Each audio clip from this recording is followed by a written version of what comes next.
It seems like anytime somebody wants to make a critique of their favorite football team, there's some people out there that want to say, well, you know what? You're not a true fan. And that's what I want to talk about today. So please join me in watching this conversation I had with two very special guests, Mike and Ike from the War Rapport. Let's talk about what it means to be a true fan. All right, tonight on the show, I've got Mike and Ike from the War Rapport, where you can find them on YouTube talking about Auburn football from a realistic perspective. Mike and Ike, how are you guys doing tonight? Good, man. Good. Thanks for having us. Not bad at all, man. Realistic. You said the right word, brother. Realistic. And speaking of realism, that's something I wanted to talk about tonight. And there's a term that has been floating around on social media, YouTube, Facebook, in any group that has to do with college football and really sports at large. And I think the first time I really was aware of this term being used had to do with, it was about the time your channel started blowing up, I think, which was when Gus Malzahn got fired. And specifically when I became aware of this term was right before he got fired, because people were critiquing him. They were not happy with his coaching in general. And so if you said anything that did not go, that was not supportive of Coach Malzahn, people would say, well, I guess you're not a true Auburn fan. So that's what I want to talk to you about tonight. What are your thoughts on this term, true fan or true Auburn fan?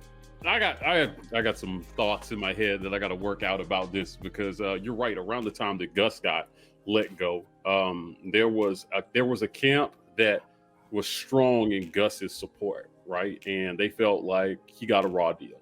And then there was another camp that felt like it was time to move on, and there became an idea, because Gus was a good guy, right?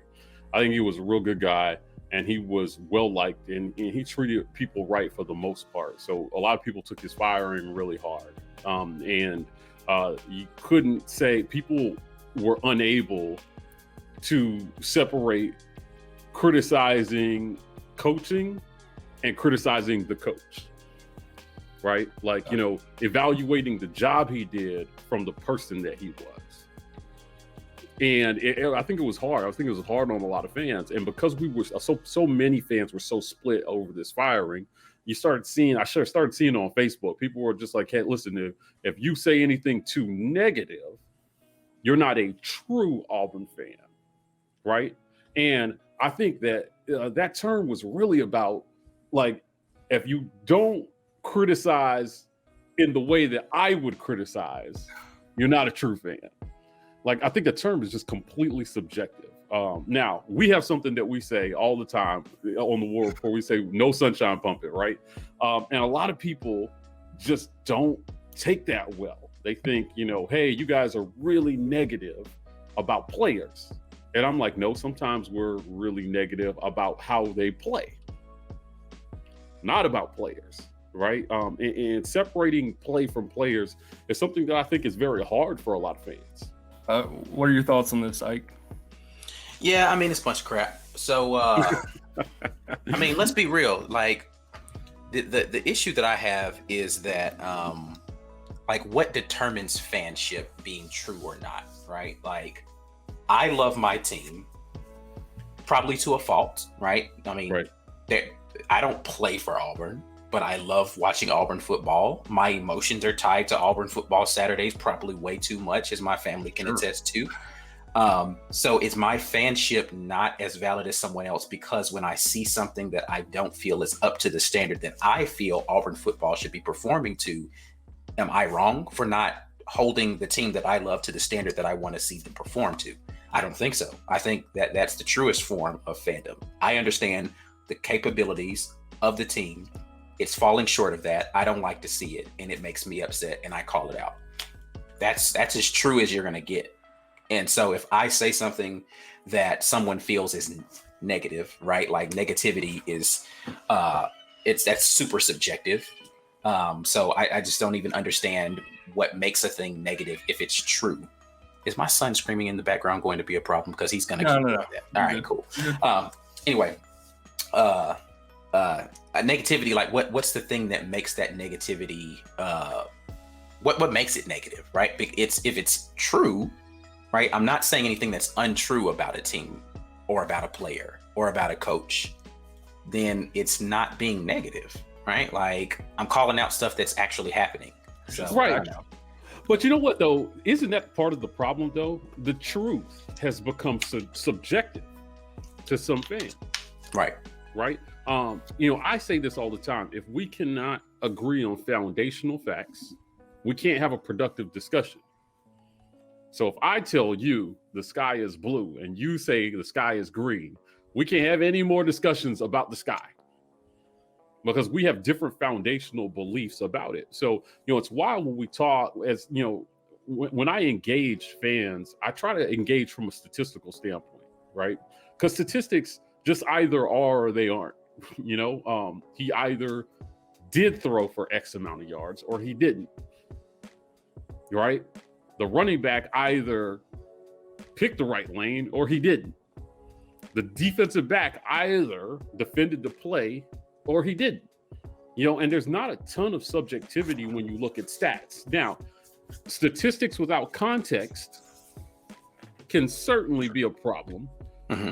But for the most part, again, when you talk about context, that part of that subjective part about it, how people look at stats and interpret what they see, right, is something that I think that divides us, right? But we can all come and we can just agree on what's true and what's not first, and then begin the discussion from there.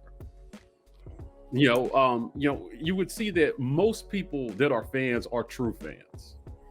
Now, I think what makes somebody not a true fan is true hatred or vitriol towards another person over sports. Okay, right? Now because I'm absolutely not a true fan of Alabama. Right, like this. right, 100%. Yeah, we hate them. So not a true fan. Yeah, I mean, and so like, so what? And I would categorize someone as not a true fan if. So I think there's a difference between like a casual fan and a true fan. Like, there are casual fans, people who I just watch every now and then, but like what I know about the team is just like, I just like Auburn. So, but you can't name any of the players. Like, you don't really enjoy watching the games. You just kind of pick up on the highlights. Like, you're a casual fan and you're still a fan though. So I'm not saying you're not a fan.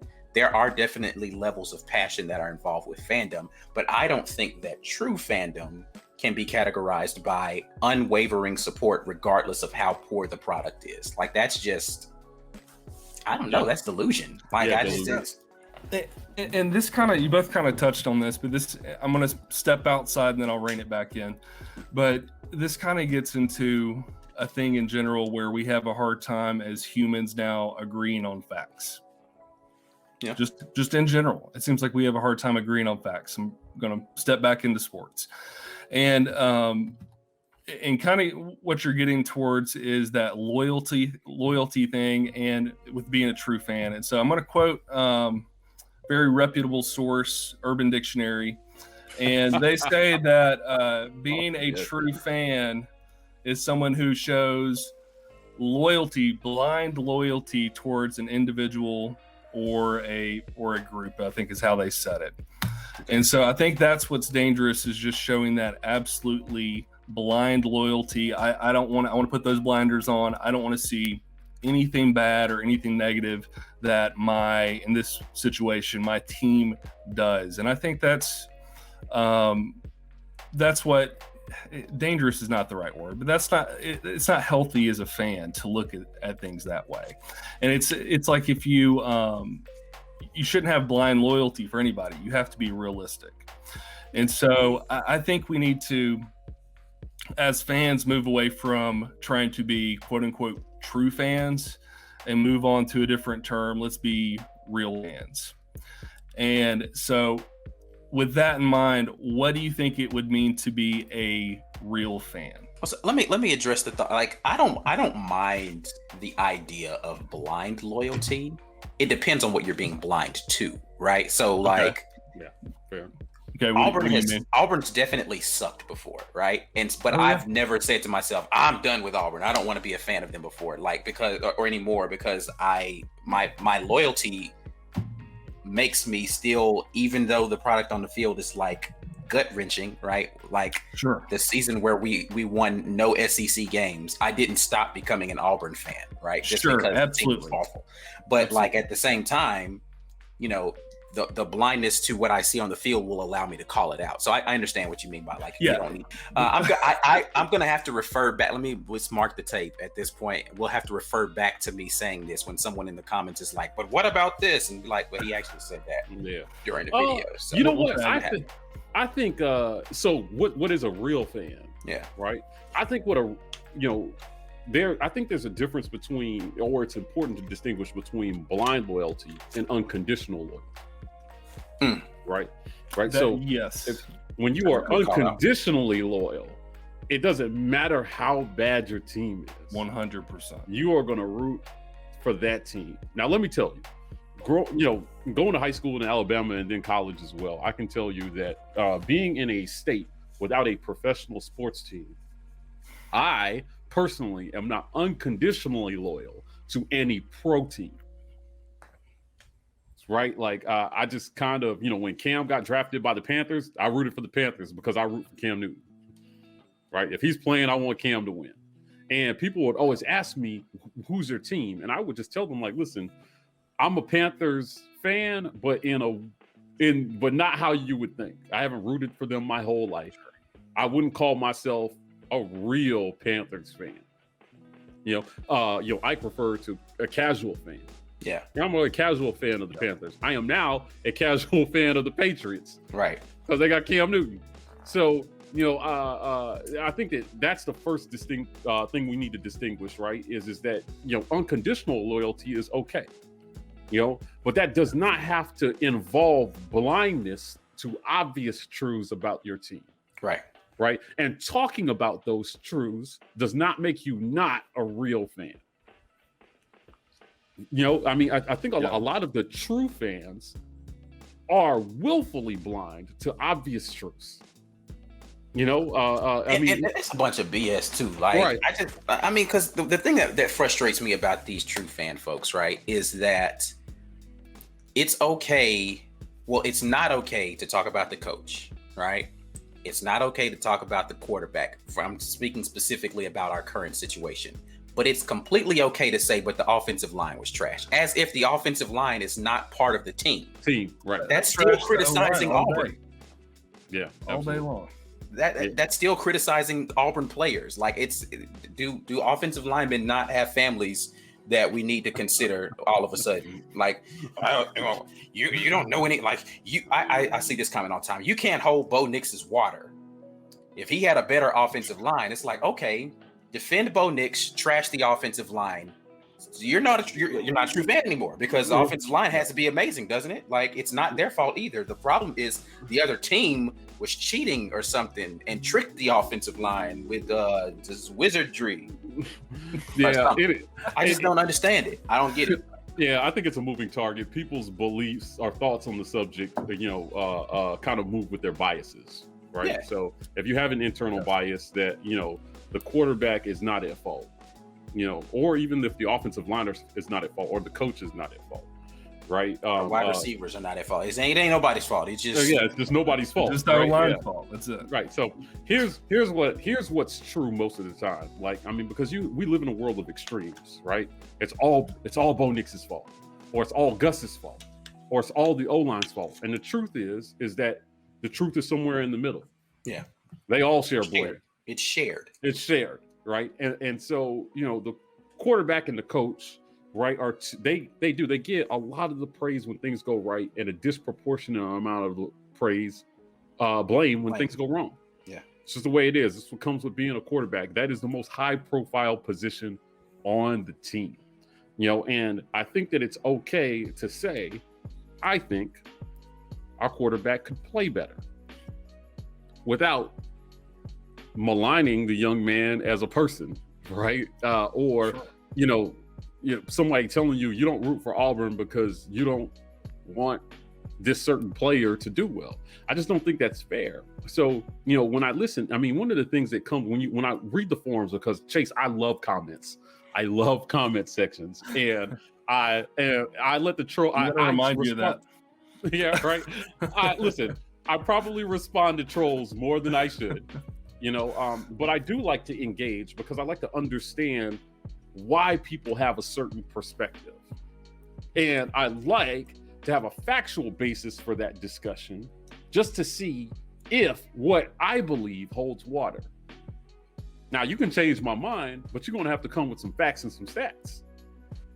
Right? That's the best way to change my thinking about a situation. So these true fans, again, what I find is when I present true fans with stats, they tell me the sky isn't blue and water isn't wet and the sun isn't hot, right? And their argument moves. I'll tell you, I was arguing with this one true fan, and I'll throw it back to you. And he said, Bo Nix has 5+ throwaways per game. And I said, would it shock you to know that he did not throw the ball away more than 4 times in any game last season? And over the last 5 games, he had a total of 4 throwaways. Total. And then his definition for what a throwaway is changed. And I was like, okay, so his definition for a throwaway then became, passes that he threw that landed inbounds, but there was no intention of it being caught. And I was like, that is by definition not a throwaway. Yeah, unless he intentionally, he could intentionally throw it at the ground. Yeah. But so you're telling me the stat guys that keep throwaway stats, they got it wrong. Yeah, they miss their sole job is to how many throwaways did he have? Got it wrong every single game. Listen to yourself. That's crazy, right? And so it was a defense, of his accuracy, saying that he would be more accurate if you factor out all the passes that he threw away. And again, that was just a foundationally false statement. The truth was he didn't throw the ball away enough. Now, and it would be plainly obvious to us if he were throwing the ball away 5+ times a game. Over a 10-game stretch, that's 50 throwaways. That's 50 incompletions. On a season, just throwing the ball away, that's crazy, right? But he doesn't hear it because he doesn't understand how crazy that is when you quantify it over a whole season. It just sounds good in your head to say he throws the ball away 5+ times a game. Sure. Right? There's a problem with the true fan. Right? A real fan says, you know what? He didn't throw the ball away that much, bro. There are no facts that support that. And I think that it's not all on throwaways, but you can again, the truth is in the middle. Sure. And I think you hit the nail on the head with something you said a while back, and that was the unconditional part. And so really kind of the analogy that popped up in my head is if you've got a family member and they are screwing up, they are doing something that is harmful to themselves, you're not just going to say, well, that's my brother, I love him, I'm not going to say anything because I am loyal to him, I'm a true fan of my brother. You're not just going to not say anything because they're doing something that's harmful. It's okay to say, hey, cut it out, stop it. Yeah, that's right. That's not good for you. Same thing with the team. You're not a true fan because you say, okay, can we run more than 6 different plays in a ball game? It's not working. It's okay to have that talk. Yeah, I think that's so, and that essentially becomes the problem for most people, is that they don't necessarily mind so much. So for us, so for people like ourselves that get on the internet and talk about Auburn's issues, for them, that's like airing out the family business, the dirty laundry into the streets. Like everybody can see it. You shouldn't stop talking so loud about our deficiencies, because when you say it out loud, the problem is you're calling it out and keep that inside the house. But that's just silly. It's silly because it's sports. It's not, again, sure. It'd be different if our entire lives as YouTube content creators or internet content creators was dedicated to the tabloid nature of what happens in the locker room, right? And we're airing out the dirty laundry of the player themselves, not their play on the field that everybody can see, but something that happens behind the scenes of oh, well, I heard this player did this and this and that, and we got on here and we became Auburn's TMZ. and spilling all the beans like that, I think is a little, that's a problem. But me talking about the football game, the basketball game, the baseball, that's not, that ain't got nothing to do with my loyalty to the team. Right. Like the reason why I care to even have this conversation is because of my loyalty to the team. Because if I wasn't loyal to them, wouldn't matter. Doesn't matter they're screwing up. Who cares? All right, whatever. I just move on with my Saturday. I think that what it boils down to is, as passionate fans, sometimes people mistake the passion by which we deliver our arguments. Facts. Right? Yes. For yes. hate or vitriol or however they interpret what we say with the bias that they already have. Now I'll tell you, if every girl I've ever dated, Chase, has had the unfortunate experience of having to sit and watch an Iron Bowl with me. And back in 2010, at halftime, it was ugly. She saw a side of me she had not seen before, and she was scared. And then Cam saved our relationship. Cam Newton saved our relationship that day, right? So we came back and won that game, and I warned her.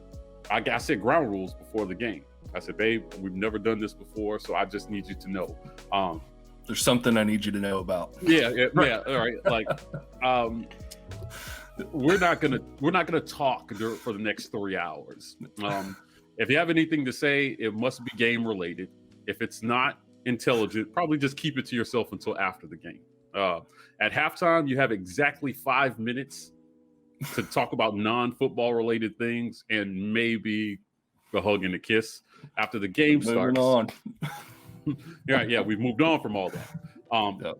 I have some things on the table here. I may break them during the game if things don't go my way. You're not allowed to comment on any of that. And if we lose, I don't want to talk about it for at least a week. Right? And she was flabbergasted by all the guidelines I set, and that's my real fanness, right? Like, I think real fans care. That's why, and that's emotions get in it. Yeah, we have real fans. That's why a coach can make $5 million a year to coach football, because of real fans. Now true Absolutely. fans. Now, like I said, the idea of a true fan it's just become something so different, right? Again, kind of going back to being blind to what is, right? I'll tell you, true fans think that Auburn is going to go 10-2 next season and 9-3 worst case scenario. Real fans know that 8 wins would be a great season, 7 wins is still acceptable, and anything over 8 is a bonus. Absolutely. Right? And I think it's about expectations. It's about realistic expectations, so that we as fans, I never get too high or too low on Auburn anymore, right? I used to back in the day, especially when I learned it filming for the football team, because in the press area, we weren't allowed to show emotion. We weren't allowed to cheer. I think that too, right? In the press box, you can't cheer. Oh man, you can't cheer at all, right? I would have been thrown out of there so fast. Yeah, it's got to remain a professional environment. So I've got all these emotions swelling up on the inside, and I have no outlet, right? And after the game, I would take my camera back to the athletic department and explode over what did or didn't happen. Now, the particular season that I did that the most was 2003. It was hard. It was a hard season for me. That was a hard year for me, especially the way it started. But I just think, again, difference between true fan and a real fan are expectations, right? What do we expect? And what is that expectation rooted in? Is it rooted in reality, or is it solely rooted in hope? Now, there's nothing wrong with being hopeful as long as your hopefulness does not leave you in a state of delusion. Yes. Right? Yeah, your hopefulness can't become delusion. Completely. Absolutely. Right. All right. So I think, Ike, you opened my eyes to something with something you said in reference to people seeing, when you critique Auburn, you critique the players' play, or you critique the coaches, to airing the family's dirty laundry. That's not something I'd thought about. And honestly, that makes a lot more sense to me. as far as why people act the way they act in the comment sections and on Facebook and all that. That helps me understand more where they're coming from. That doesn't mean I agree with it, but it helps me understand where they're coming from. They're still delusional, but hey, listen, Sure. I get it. But at least I appreciate the understanding. I'm not going to agree with them, but I do appreciate the understanding. No, I just listen. I do my best to accept. Okay, you know what? I see who I'm dealing with. Gotcha. Cool. Right. You and I cannot have a real conversation about football then, right? Like I just know when it comes to having a conversation about Auburn football, who I can and cannot have that conversation with, because you're not going to be at all reasonable about anything that we're about to say, because it's all going to be clouded with this. It's just going to be this relentless sunshine of, because you know what, I can, if you guys have not watched our channel during the season, I can give you reasons why we could win every single game. I can give plausible, like it's not even a reach. It's like, if we can do this, and this, we can win the game. I did that with the Alabama game last year. Guess who I picked to win the Alabama game though? Alabama. Yep. Yeah, I can tell you how we could possibly win this game. Yeah. I don't think it's gonna happen. Yeah. But I can tell you, I can give you reasons why it could. Listen, at least a portion of me identifies with the delusion, because I can work myself to that direction, but I won't allow myself to hold on to that as my reality. Right. It's like, Chase, you know what? Can I get controversial for a second? Is this the part I'm going to have to edit out? Go for it. Right. So the other day, I'm trolling along the All About Auburn. Shout out to Devin Dawson. Devin Dawson. Devin, if you're watching this, shout out, brother. Go there, man. And there is somebody posted a link to another group on Facebook, and the tagline for the group was no negative talk about players or coaches, or it was really, I was like, only sunshine pumping. Right, yeah, and I was like, wait, what kind of group is this? And even more disturbing, there were like 13,000 people in that group. And I wondered if they changed the tagline after those people joined the group. They started kicking people out, and they was like, listen, if you participate in any of this negativity, we will show you the door. Now, I think you have to be approved to get in, and I just didn't even want to look, because what it sounded like to me was a massive 13,000 person echo chamber. Here's what Ike said something about, how he can come to a place in his mind where he's like, this is not somebody I can argue with, right? I do an extremely poor job of that, right? So.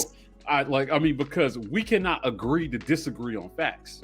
Not in my mind, we can't. So I'll beat you over the head with facts until you get it, right? And then I'll make you come back with facts to disprove me. And usually what happens is at the end of the discussion, people get mad and then just start calling me names, right? And then, and you know what I mean? And that's all they have left. Yeah, right. That's all they have left is name calling, once I just keep presenting facts, shoving facts back. And that is why I don't know. It's like, you know what? I identify very early. I see where this is gonna go. Because it's going right. Yeah. So in this group, in this echo chamber, right? I'm like, this is probably healthy, right? An echo chamber of delusional fans who only want to hear sunshine pumping. Crazy. It's funny when you give your opinions on the internet, and Chase, I know you've been doing this long enough to probably know. You can't be soft and do this, because people. Oh my gosh! There are some people that are just gonna hate what you have to say when you tell the truth, right? And it's unfiltered and it's unfettered, and you just put it out there, right? We didn't play good. He didn't play well. He was awful. That might be the worst performance I've ever seen. Right? Our coach has no idea what he's doing. We don't develop players well at Auburn. I've gotten in a lot of trouble over just saying that. We don't develop. They do it better up the road. Even though we got evidence of that. Yeah. You're not a true fan. A true fan would never say that. well, you're not a real fan. A real fan knows that's true. Okay, so that brings me, I think, to an overarching point. I almost want to start kind of a movement in our groups. There's a couple of Auburn content creators who continually put stuff out, and I really want to start a movement where we say real fans, not true fans. And by that, I mean we're realistic. We unconditionally support the team, but we are going to be realistic in what we see. And if something's going wrong, it's okay to call it out. It's okay to say something. But at the same time, we still love our team. We still support them, but we're not going to be blind to what's obvious. That's just a thought. Yeah, I love it. Right. I think that the movement, we should take to the streets with this movement immediately. I'm going to go make my sign after this. Yeah. Right. I think, again, real fans understand that there may be some tough days ahead for Auburn football. Yeah. We are changing systems. We may have to change players. We just changed our coach. There's a lot of change. And with that change sometimes comes pain. Right. And it's okay to just say, listen, we may not do well this year. I think that the expectation for a real fan can't be championship or bust every year. Feinbaum, pretty much he said something asinine the other day about how the Iron Bowl is no longer the marquee rivalry in the SEC, and Auburn fans have thrown in the towel against Nick Saban. And I said, nobody's thrown in the towel against Nick Saban. The ridiculousness of that statement is as if Auburn didn't just win this game 2 years ago. 2 years ago. 2019. Yeah. You act as if it's been 10 years since Auburn won the Iron Bowl, and then you have the gall to say that. Just get Feinbaum away from microphones. Yeah. So it's not championship or bust. I think that real fans understand that if you can just show steady improvement, if you can develop, right? If you can take a kid and he can leave here better than he came, and you can do that with enough kids, you've got a solid program. Yeah, just get maximum potential out of everybody that you bring into the program. And some of them are gonna bust and flame out. That's the nature of sports, right? Mm-hmm. But you just can't tell me your batting average is that low. And you expect me to believe that you're a great coach. Anyway, I'm getting into my real fandom right now. Sorry. Yeah. So I just want to say that, right? When we say real fans over true fans, that's what that is. That's what that means, right? It's not championship or bust. It's not all or nothing for real fans. No. And you can see what's there and be, like I said, I would be satisfied with an 8-win season this season, as long as we look competitive in the games that we lose. Right? What I won't accept as a real fan is not looking like we belong on the field with the other teams in our conference. And so it's okay. Yeah, and it's okay to call that out if that's how we look. I would say we didn't belong on the field with Alabama last year. We just didn't. They were in cruise control that game, just trying not to get people hurt before the national title game. It's a tough watch. Yeah, it was a real tough watch. Right. We beat LSU. But it was, the game, but we lose to South Carolina.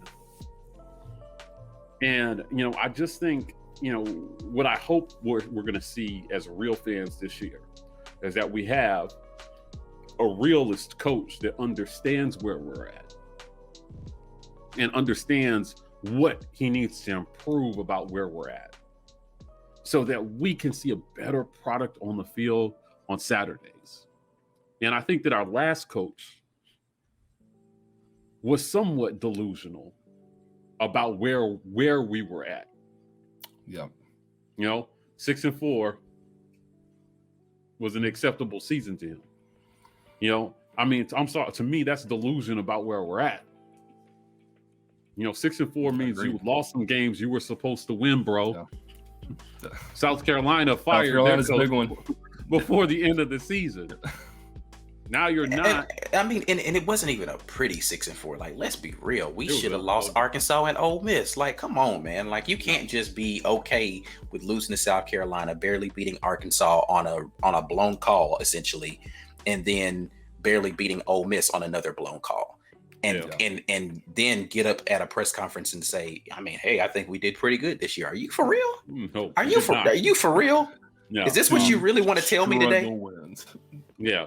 We our response to that would be, nah. No. We did not go. There are no facts there. That's a really big nah for me. So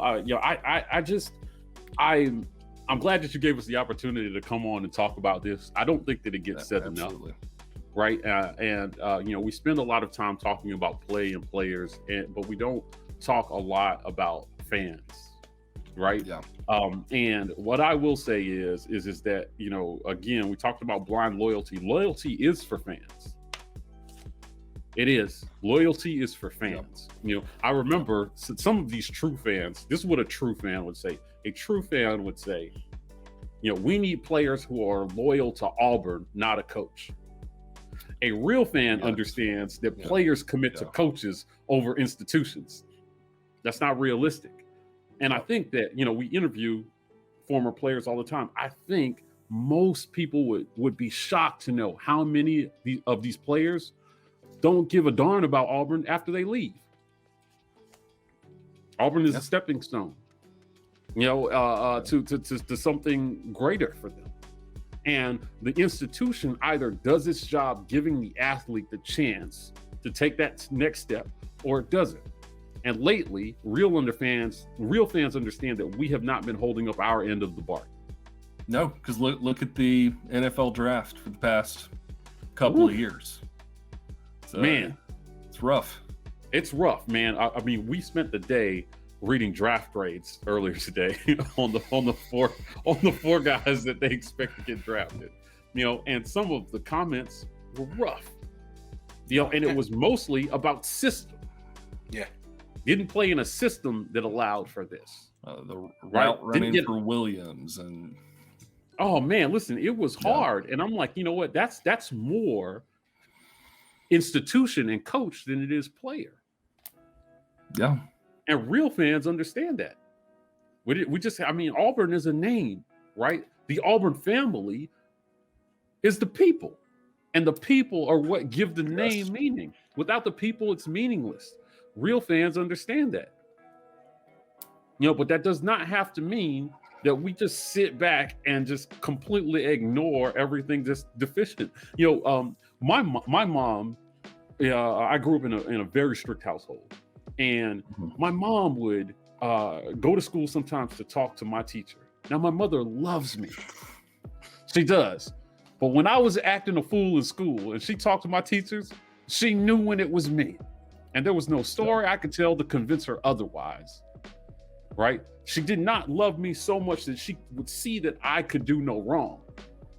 She knew that. She was very aware about what I'm capable of as a child and what I wasn't. And I think we just need to start to see, our alma mater the same way. Right? We're clear on what Auburn is. We're a great school. We excite sometimes. We have a good season every once in a while, but we're going to lose. We've been losing games that we shouldn't lose.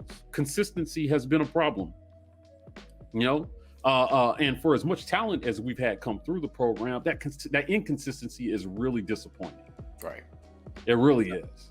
And it's not about winning championships, man. I think, our coach coming in has won 10 games on average his whole time at Boise State, averaged out at 10 games. And if we're winning 10 games a season, it probably means we're not losing to Georgia, LSU, and Bama every year. There you because go. Texas A&M is here. Mike Leach is now in the SEC West. Lane Kiffin's coming, man. He's coming. This thing just got real. So we need real fans. And that's all I'm going to say. Well, guys, thank you both for coming on and having a conversation that is a little bit different than what we normally talk about. I do want to point everyone who's watching to go check out the War Rapport files. Is that the correct name of that latest video I saw? Which was, I loved it because you took if I'm remembering this correctly, you took a segment from your live with JG Tate on a very interesting topic. I view it as something kind of similar to what we're doing right now. You took that topic of should college football players be paid? Do they deserve to get paid? And I think it's a great conversation. So if nobody has seen that, I'm going to try to add a card up top they can click on to jump over to that video, because I think it's definitely worth a watch if they've not seen it. And I like the new segment you guys are adding in. But thank you both again for joining me, and thank you everybody for watching. And I will see you in the next one.